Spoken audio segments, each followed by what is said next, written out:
রান্নাবান্নার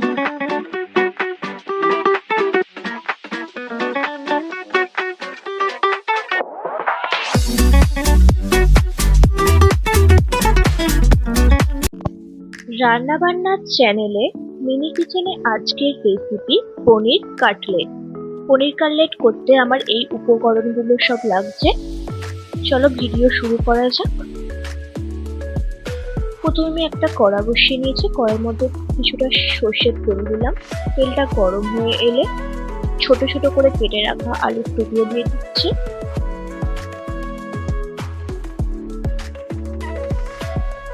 এর মধ্যে সামান্য একটু লবণ দিলাম, একটু হালকা ভেজে নেব।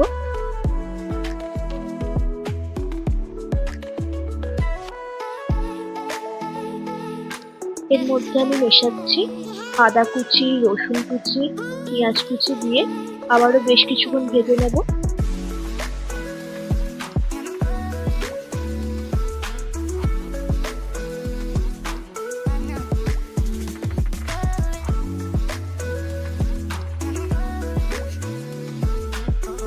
কিছু কাঁচা লঙ্কা কুচি দিয়ে একটু ভেজে নিচ্ছি। তেলের মধ্যে আলুটা ভালোভাবে সিদ্ধ হয়ে এলে আমি কড়ার মধ্যে আলুটা ম্যাশ করে নিচ্ছি।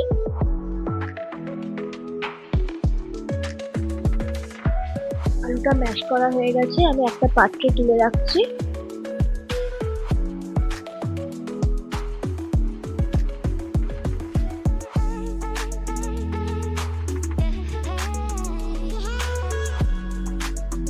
এদিকে আমি কিছু পনির নিয়েছি, পনিরটা প্রথমে হাত দিয়ে মেখে নেব।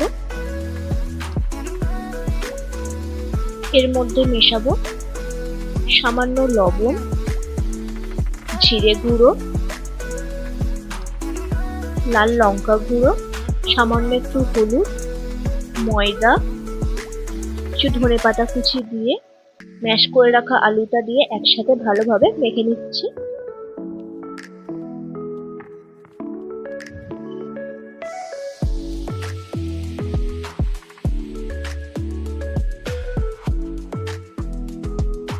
ভালোভাবে পনিরটা মেখে নিলাম।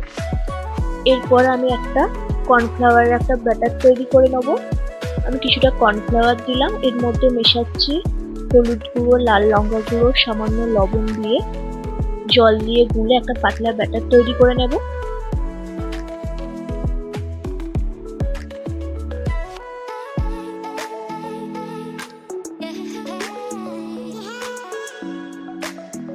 আমি এদিকে কিছুটা বিস্কুটের গুঁড়ো তৈরি নিয়ে নিয়েছি, আপনারা এখানে বেডকামও ইউজ করতে পারেন।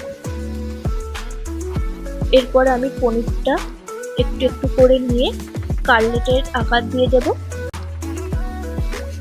যে কোনো শেপ দিতে পারেন আপনারা।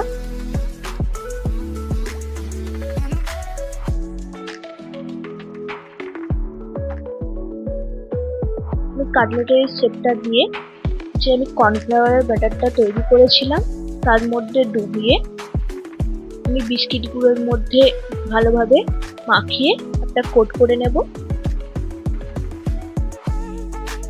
প্রত্যেকটা আমি এইভাবে রেডি করে নিচ্ছি।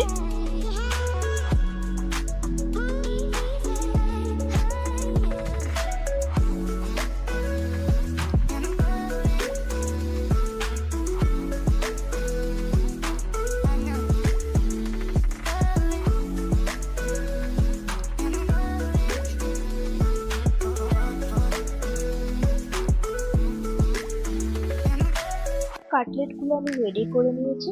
আমি আবারও কড়া বসিয়ে নিয়েছি, কড়ার মধ্যে পরিমাণ মতন সাদা তেল দিলাম। তেলটা ভালোভাবে গরম হয়ে এলে আমি কাটলেটগুলো একটা একটা করে দিয়ে এপিট ওপিট করে হালকা ব্রাউন ভাবে ভেজে নেব।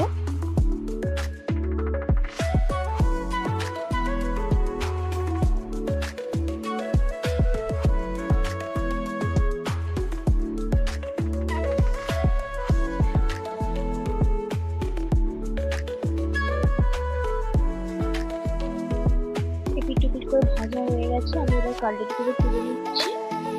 এইভাবে রেডি করলাম আজকের রেসিপি পনির কাটলেট। বাড়িতে সকলে একবার ট্রাই করতে পারেন। ভিডিও ভালো লাগলে চ্যানেলটি সাবস্ক্রাইব করুন, লাইক কমেন্ট করতে ভুলবেন না।